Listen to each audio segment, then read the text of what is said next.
Before we get started on today's episode, I wanted to give a little bit of a shout out to the MyStreaks Streak Tracker app, which is our sponsor. In this episode, we're going to talk about bird poop and pumpkins and how that has something to do with focus and rejection. Curious? Well, you'll have to listen in and find out, but here's the truth. Focus determines what you see and sometimes what you miss. That's why we built the MyStreaks Streak Tracker app. It's the app that helps you lock in on the daily actions that matter most. Prayer, scripture, family, service, physical activity, and many more. And you can track them one streak at a time. No pressure, just consistent progress. Download MyStreaks Streak Tracker app today from Apple or Google Play, whichever platform you prefer, and keep streaking. What is streaking and why should you do it? Streaking is how you set up personal winning streaks.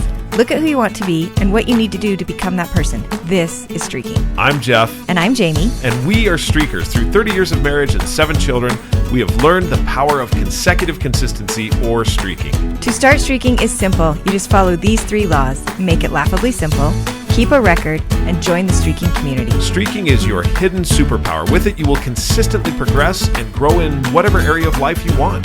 In this podcast, Jeff and I will share all the fun, exciting, serious, solemn, wonderful parts of family, spiritual, professional, and personal life, and how streaking powers it all. So join us in the conversation, join the movement, and start streaking today.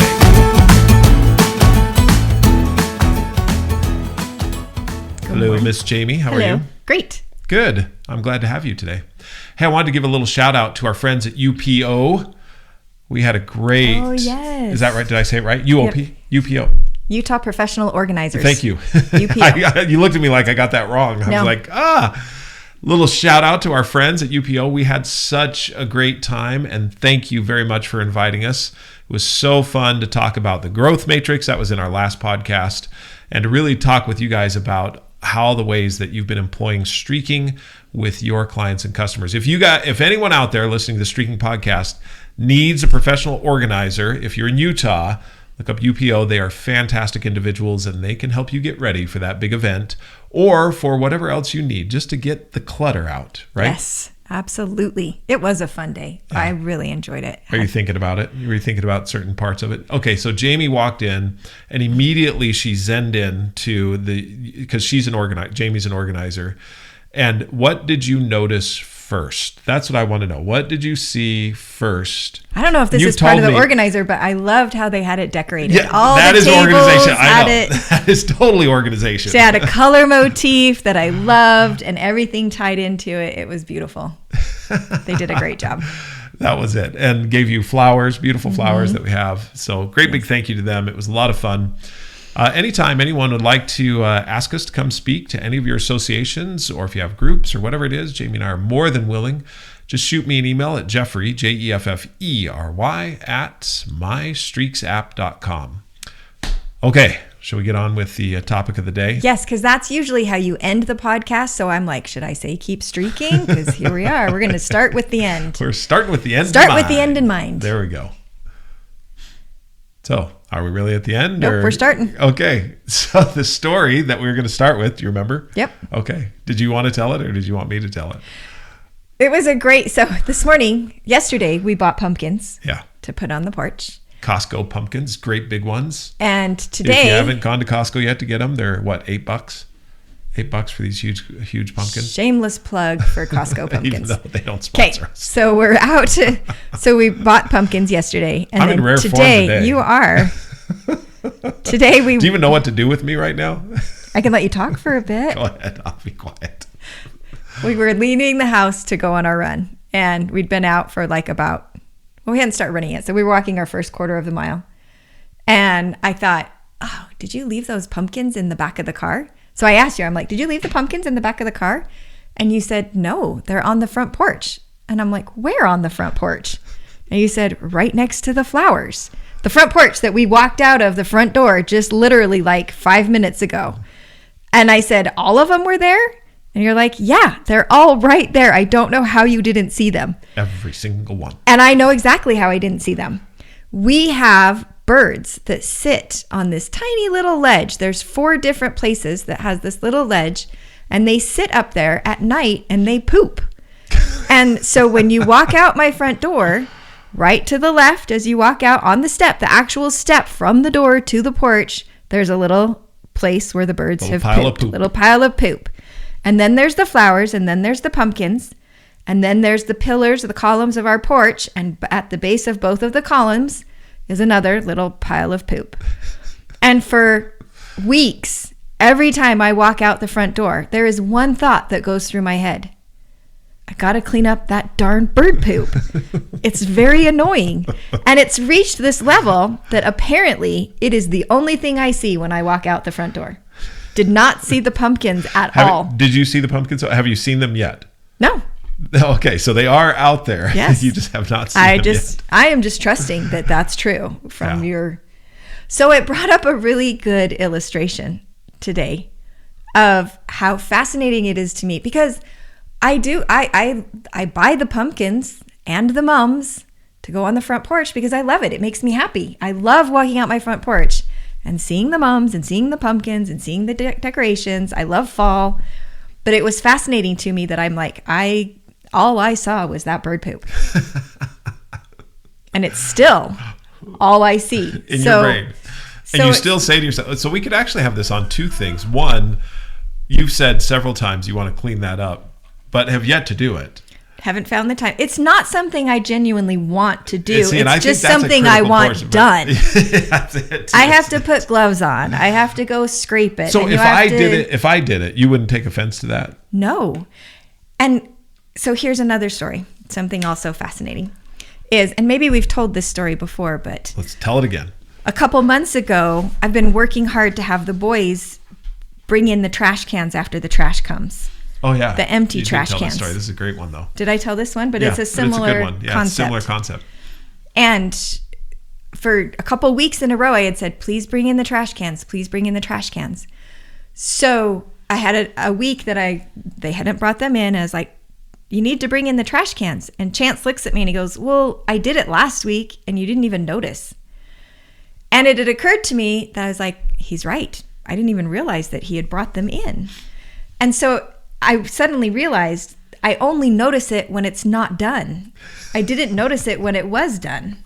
Only when the pile of trash is in the corner do you notice that it's not clean. You don't notice it's clean. It's only when the pile of trash is in the corner. It just really did help me recognize that you can see. But I don't think that's just you, though. I think that's all of us. I know. I think it's part of our human nature. Yeah.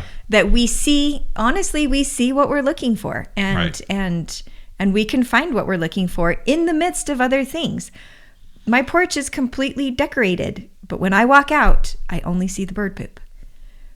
That is it's a level of focus.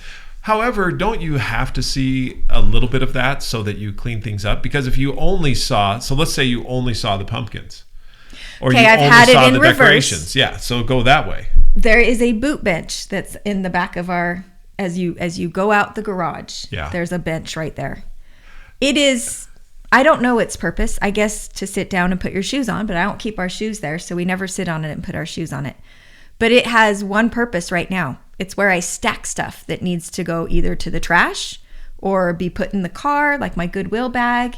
When I want to, I don't want to take it all the way to where it needs to be, so I put it on that little bench. Well, I think you're going about doing some other things, and yes. It's like, okay, I'll get to that when I get to taking it out to the trash or being able to take it to the car. Yes. Right? There can be times that there's tons of stuff on that bench, and sometimes I'm like, oh, I got to take that out, and other times I don't even see it because I'm busy and I'm doing stuff, and it's just gotten to be. There is a bag of Goodwill that is part of our decor now of the boot bench. It just sits there. Now I have a question for you, because that actually is a place that I do notice all of that, and often I feel like that's the Jeff bench, that you want me to take stuff out, either garbage or I haven't taken the Goodwill out because sometimes I feel like you want to add more to it before it goes out to the car. But if it's stuff that is on there, I totally, often that is the you bench. Take that to I'll the trash. Take it out. It's like a little, Jeff, take this to the trash. And you know what? I'm great with that because or boys, take this out to the trash. But I'm great with that because that's the focus, right? That's where I see something that I like to have that bench cleared. And in fact, I've thought about several times building some shelves like what we had in our Parker house that go above that boot bench, because that was very helpful to have all, because then we have shoes and socks and stuff like that in the boot bench in Parker. Anyway, so as we look at focus then, do I focus on the crap or do I focus on the beauty? And is it important to see both? And I think it's important to see both. I think what it did for me is recognize that there needs to be intentionality. I was surprised that I literally did not see the pumpkins. Something I was excited about, something I was excited to put out there. But yet, because of the focus on the thing that has been bothering me, I didn't even see the thing that I was excited about. Yeah. And so it was, for me, it was a good reminder to recognize that there are times that without even trying, I'm going to see something that's blaring in my face, and what am I missing around it? Same with. So what did I miss? I missed that you had actually taken them out of the car and put them away for me. Like, you did something, because usually that's what you do, is you put them on the front porch, and I thought, well, that's probably where she'll want them. And so I missed that you had done that act of service with Chance. I had missed that he had actually brought the trash cans in, because it wasn't something that was annoying me anymore. And so I didn't notice that it had been done. And it helped me to recognize that, how often do I need to look for the things that people are doing? Look for the positive things that have happened. Look for the beauty. There is always going to be some place that has bird poop, metaphorically speaking. Do you know what I mean? There's we live in a world that has the good and the bad that grow together. It's always going to be easy to see the bad things that are happening. And is there a place for this level of intentionality to see the good things that people are doing, the good things that are happening, the beautiful things that are there, and to notice them maybe before they're gone? I think sometimes we can notice things retrospectively. We look back and we're like, oh, I loved that, but I didn't love it in the moment. I love it because now it's gone and I miss it. Does that make sense? Totally. And so striving to have more of that in the moment focus of the good things that are happening, and you can do it with the beauty of the world around you. You can do it with people and the good things that they're doing. You can do it with people and the talents and the positive things that they bring to a team or to a family, and to recognize that. It's sometimes when we're working in organizations or in our families or at work, and you're working closely with people, it's easy to see the things that they do that can be annoying or different than what you had before, or kind of rub you the wrong way. But oftentimes, I have a firm belief that oftentimes people's greatest challenges, there's a flip side that's also their greatest gift. Right. But that can be harder to see. Yeah. And so, for example, someone that can come off a little harsh or brash, the flip side of that is that they're not afraid to say what they think. Like, right. they're bold and can be very clear but you have to look for that, because sometimes the brashness may be more easily seen. Yeah. And so I think that was like, look for the pumpkins, don't just see the poop. The way you come up with the alliteration, see the pumpkins. You'd have to have the story. You'd have to have the story. You couldn't say, well, you could say it and then be able to explain behind it. Mm-hmm. So this made, as you were talking, I was thinking about a recent experience that I went through. Well, it was a couple of months ago. And the experience was this. I was interviewing for a position with Dale Carnegie. I was interviewing for the chief sales officer position. And I was one of 3 candidates, I think. And after, several interviews, I went through 1, 2, 3, 4, 5, I think 6 interviews. Mm-hmm. And the final one was with a panel of their executive team. And I answered all kinds of questions. And I knew in the interview itself, the CEO had asked me a question. Joe had asked me a question, and I could see that he didn't like the answer mm-hmm. that I gave him. And it was something about future strategy and what we were going forward. And I knew right at that point that most likely I did not get the position. And remember, I came out and I told you that. I said, Yeah. I don't think I got that. This I don't one. think that one didn't work out. And so, I talked to the recruiter who called me and said, well, even though they had asked me to interview and they were recruiting me, the final emphasis was, you're not the right guy for the job. So I was rejected.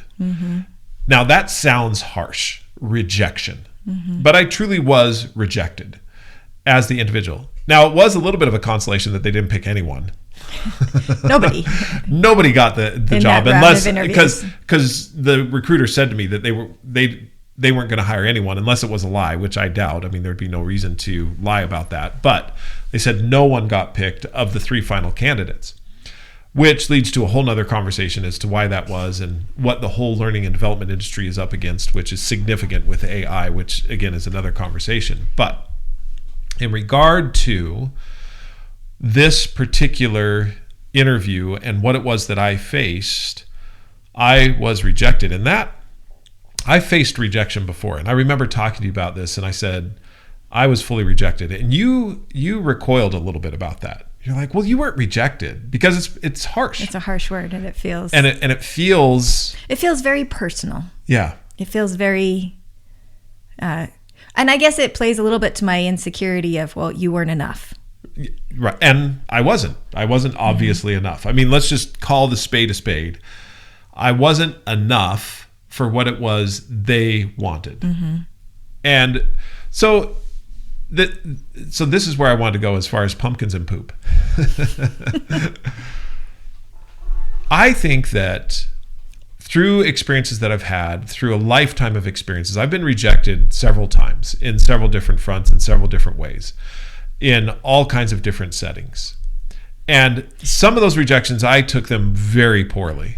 And it blinded me for a long time because my focus went in on, I'm not enough, I'm rejected, people don't appreciate me or what it is that I provide or what it is I could do. All these negative, bitter thoughts are what I focused in on. I saw the poop and I saw the poop in my own life and who I was not enough. I also feel like looking at that time, not only did you see the poop, but you're like, those dang birds, like it's their fault. Yeah. I'm mad at the birds. I'm mad at this.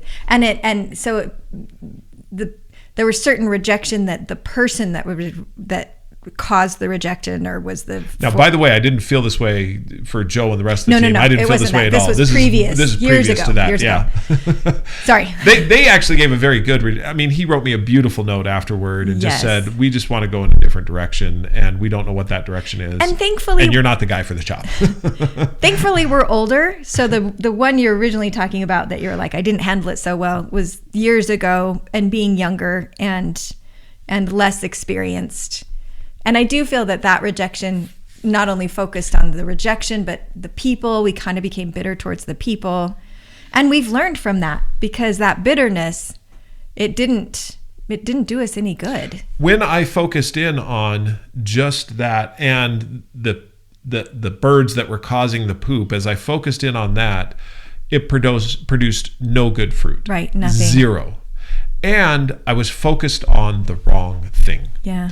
Because as I look at it, what should I have focused? And this is where I believe, like what you're saying, we learned and we went forward with this one when I got rejected.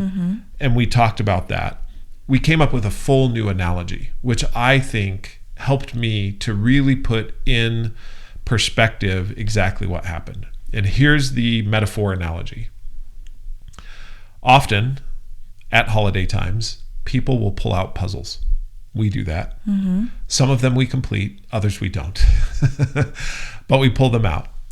When you're doing a puzzle, there are many times where you will take a piece, and if you've done puzzles, you know exactly what I'm talking about, and it will kind of fit. Yes. But it is not the piece that actually goes there, and it kind of looks like it should. And I love this analogy because I don't know. I mean, this is almost every single time you find a piece. You look at it and you're like, oh, this kind of has the same colors and maybe the same shape. And depending on how closely you've looked at it, if you just looked at the color but you didn't look at the shape, you could put it and be like, oh, that's not even close. And then there's other times that you're like, oh, it's kind of close. And then there's those rare times when you're like, oh, it fits. But then you look at it and you're like, there's something not quite right. I don't think it's the right one. You get to the final interview. Yeah, you get to the final one and you're like, it kind of fits. I want it to fit.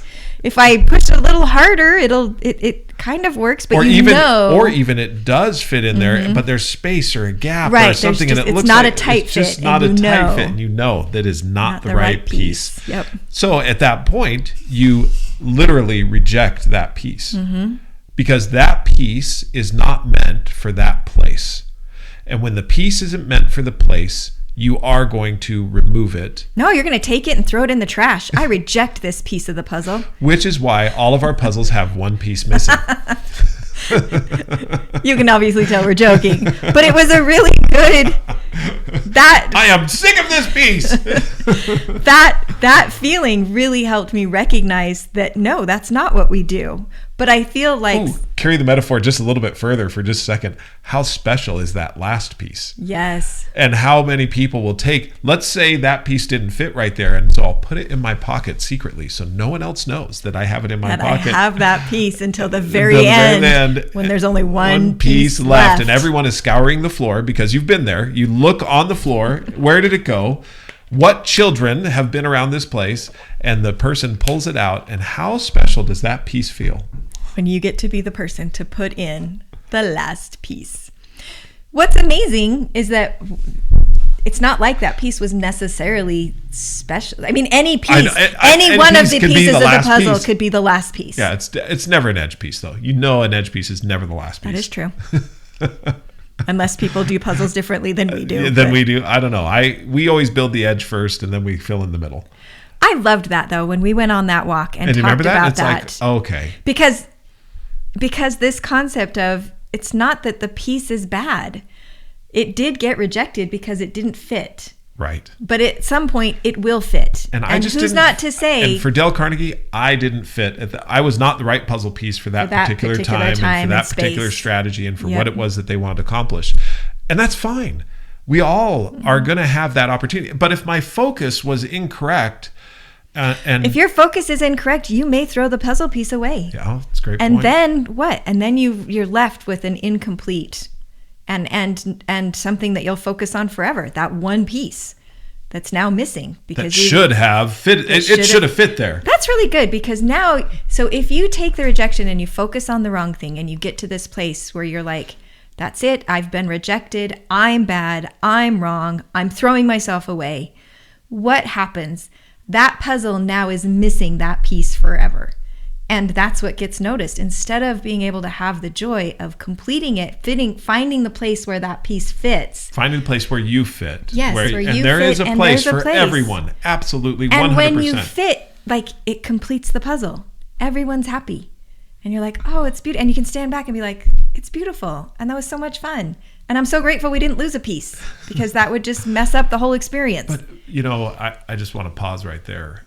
I'm a little emotional about this. I never want to lose a piece. No. You never want to lose anyone. And that happens, it's so sad that anyone thinks that they're not a piece that is necessary for the puzzle. Everyone in God's plan has a place.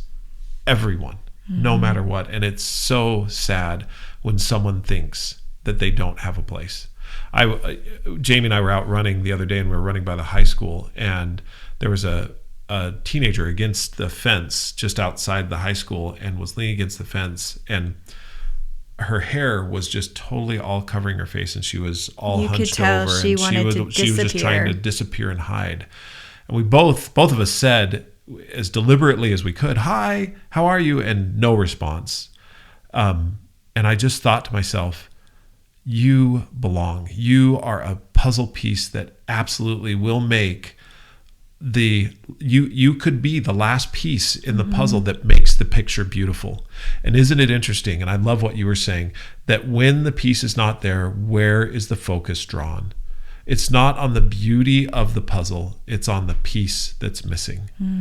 And every single person qualifies as that last piece.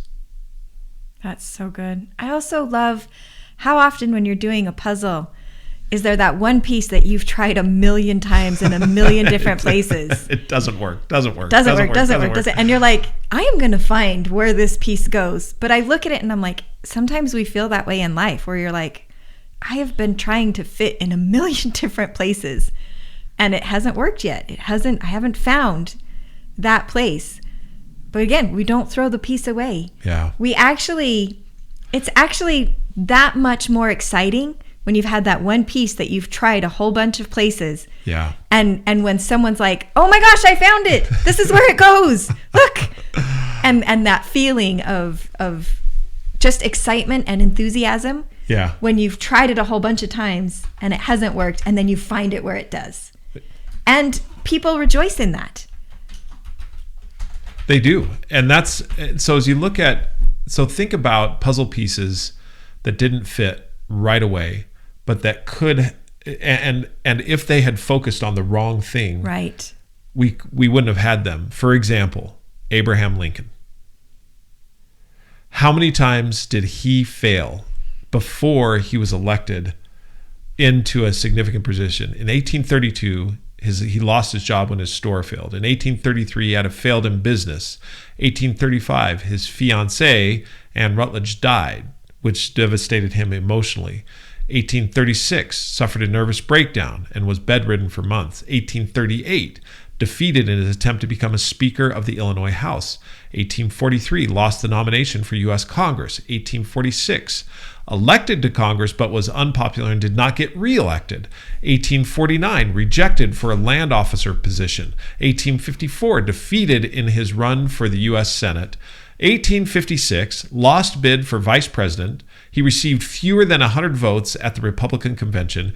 1858, lost again in a Senate race to Stephen A. Douglas in the famous Lincoln-Douglas debates. And despite all these, he kept going, and in 1860 was elected 16th president of the United States. He finally found how he fit as the puzzle piece, and look at what it's done for history. Mm-hmm. Every single person can and is the puzzle piece. The question is where is our focus in regard to finding where we fit? And I love that through all of those different experiences that could have been rejection at the height, and you're just like, I should just give up. He didn't give up, and it literally shaped who he was, and I believe gave him what he needed to lead the country through an extremely volatile time. Yeah. To be the person that could lead through that, to make those kind of decisions. He had to have understood how to get back up, how to have the courage, how to face the fear. Because that's one of the things. Rejection can, if you focus on the rejection, it's like you're letting in all this fear. Well, what if it happens again? What if I am not good enough? What if there isn't a place for me? All of these things that we all fight as just being part of the human experience. And how much weight are we going to give those voices as opposed to, okay, I'm going to try again. I'm going to learn again. I'm going to grow. I'm going to find out more. I'm going to have this experience add to the character of who I am. Because who knows what I might need it for in the future. Right. Another classic example of this one is Thomas Edison, who is reported to have said, I've not failed, I've just found 10,000 ways that won't work. Doesn't that sometimes feel, though? Yes. Like a puzzle? Yeah. I found 10,000 places this piece will not fit. Will not fit. And yet, he still invented the light bulb and changed our complete trajectory of history. Yeah. And these are two very prominent examples. Well-known, prominent, famous examples. And there are so many more. So as I go back to my personal life and looking at what happened with Dale Carnegie, as well as other rejections that I've had, and I think on some I have fallen down and I have not focused on the right thing, and it took me a long time to get back up. Mm-hmm. On others, I recognized the rejection, and then said, one of our favorite movies is What About Bob? It's not you, Bob. It's just the telephone is It's out just of a order. bad connection. It's a bad Don't connection. hang up. Don't hang up. Just try again later. Try again later. But I just looked at it for myself and said, okay, I haven't found the place that I fit yet. Mm-hmm. And now Jami and I have, we have the Streaking podcast and Streaking has started to have a more prominent role in our life, whereas before it was something that we did to enjoy. Mm-hmm. But we also have the MyStreaks app and that type of thing that has now taken a more prominent role. And we found other things where we really fit nicely and could not have seen it. And this is where I credit the Lord. I look at God and just say, He is so good in being able to direct me in the ways that I need to go in order to find the right fit. Mm-hmm. When I can't see it. You said to me yesterday, the course that we're on, you're like, this was not even in the math. And I thought about that this morning as I went, because we had, when a lot of these changes started to take place, I wrote a whole bunch of options on a whiteboard that we have in one of our rooms. And I looked at it this morning and I'm like, where we are wasn't even on my option list. Like, I did not see. Yeah, I love how you say it though. It wasn't even in the calculation. It wasn't even a possibility. There was no, and how often is that how the Lord works in our lives? And I loved the way that, I think it was Dallas Jenkins was telling a story. He's the producer or the writer for The Chosen. Director, writer. One of the writers. But he talks about how many times he had to fail before he was successful. And he talks about discussing things with his wife and kind of looking at it and being like, look, the numbers aren't adding up. This isn't going to work. and she said to him, she's like, that's our math. Let's do God's math. Which is 5 loaves and 2 fishes. But I love that there is this place where we've done all we can. We've done the math. It doesn't work, but the Lord knows that, and He's got a plan, and it's going to be okay. So a question for you that I have, because, and this is for both of us really, not just for you, but how, when the math doesn't add up, do you move forward? Because that's tough. That is like, you talk about a step of faith. That is a step of faith. Mm-hmm. I see no option, or of all the options I'm choosing, none of those are working. And yet I feel like with Dallas, it's like, I'm going to keep going. And what do you do? How do you work with that? I think we see it in these historical figures. We see it in the people that keep going. And I think they do a couple things really well. One, they don't give up. They don't stop. They do keep going. Yeah.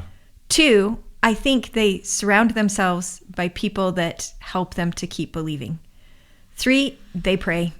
People that seem to keep going pray. They recognize there is a higher power. And through that recognition, it also comes a recognition that there are things that are not within my control.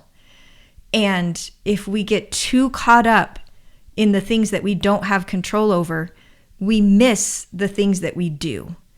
And we focus on the wrong places. And I think that's a huge thing that prayer does, is it helps us recognize these are the things that are within my control and I can do something about. It doesn't guarantee that it's going to work out, but at least it gives me something to do while I'm waiting for things to work out. And it keeps me moving. I keep trying. I'm learning. I love, like when you said with Thomas Edison, he literally learned a lot of ways that didn't work. There's value in that. If he kept trying the same way that didn't work, then that's being crazy. But recognizing and looking and being like, okay, I tried that, it didn't work. What if I tweak? What if I try this? What if I try that? And I think there's a lot of times in our life that there are still options we haven't exhausted, where we're like, okay, I still haven't tried this, I can try this. And then there's a lot of things that's like, that's not within my control. Those are factors that I have zero control over. And if I focus on that, I'm going to get discouraged, I'm going to get down, and I'm not going to move forward. And so prayer, I believe, helps you put those categories in the right place. This is something I have control over. Puzzle pieces. And I'm going to work on it. This is something I don't. The puzzle pieces of your life, how to put those together in such a way that I'm moving forward, that it builds the overall puzzle piece that will fit in the places. And how is that in a puzzle? You look at it and you're like, okay, this piece doesn't work here. I'm going to set it aside and I'll come back to it later. And there are things that I think that are in our life that we're like, okay, I've got the piece. I know it's going to fit somewhere at some point. I'm going to set it aside. I really like this metaphor. It's something I'm thinking about quite a bit, and how significant it is to individuals who may be out there that are questioning their own worth, their own value, to recognize that you are ultimately priceless, ultimately valuable. And that you have a piece in the puzzle no one else can take. Yeah. Like if you don't, that's just it too, isn't it? If you don't do it, if you're not there, there's no replacement. There's no replacement for that piece. We can't, we just end up with a puzzle that's incomplete. That's exactly right. And that's not what we want. Oh, I love that. Love that. So how do you feel like this fits into streaking? I was thinking the same. What I was thinking about is when you are questioning your own worth, what it is that you do on a consistent basis in order. One of the things you said is pray.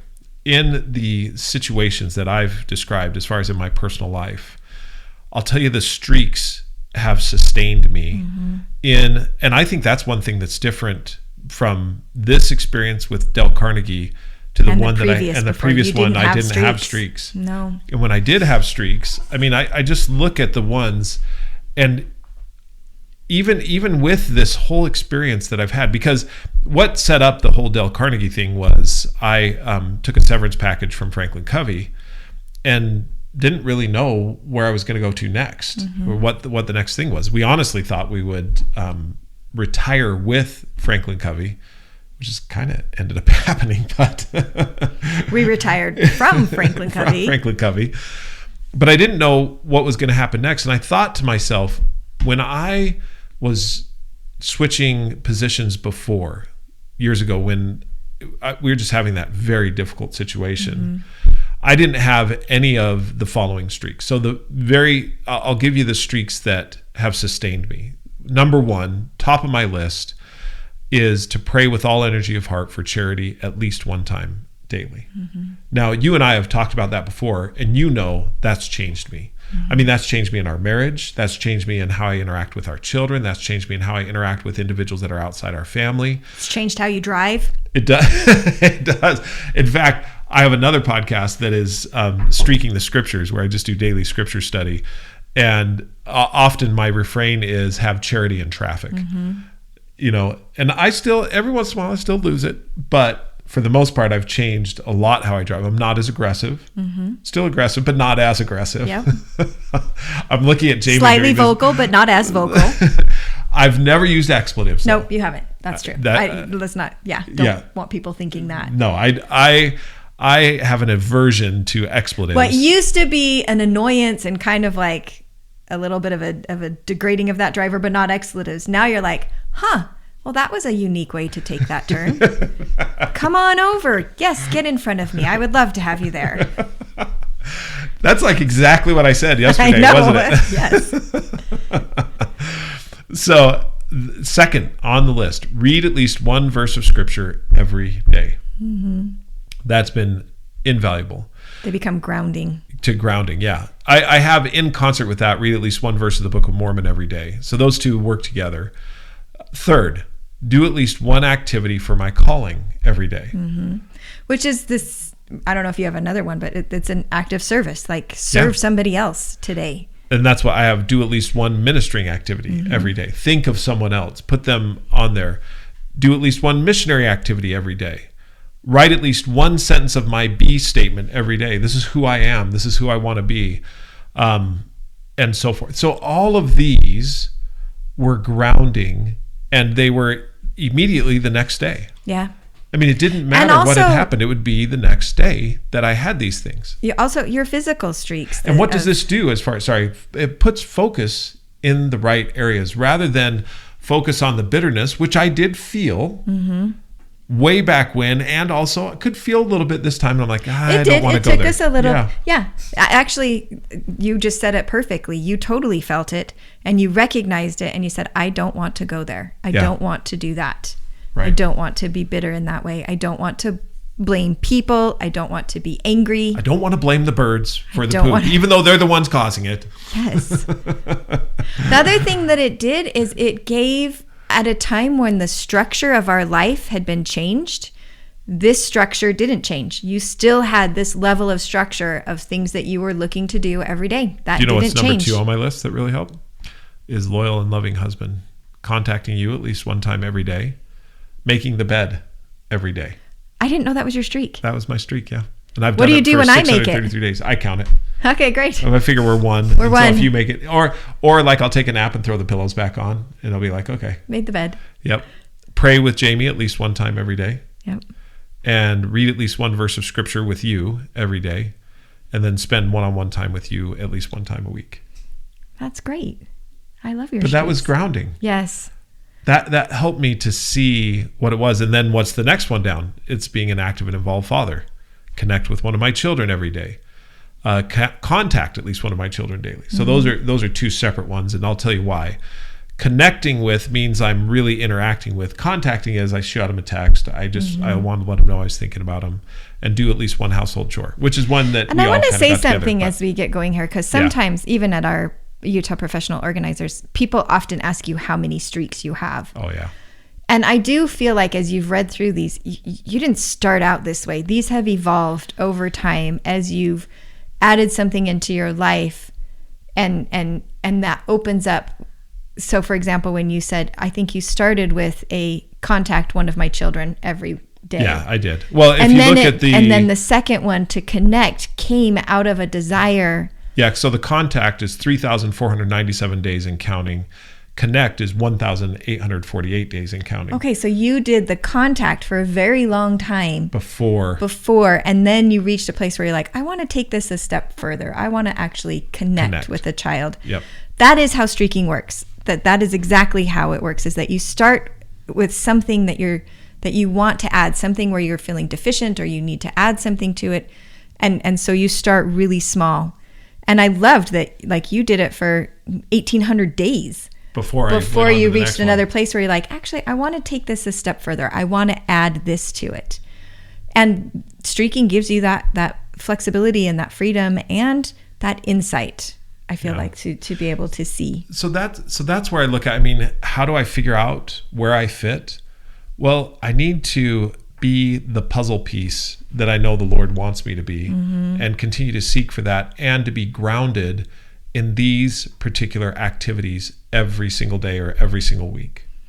That's really good. Streaking helps us keep our puzzle piece nice and pristine so that when we fit in, it's a perfect fit.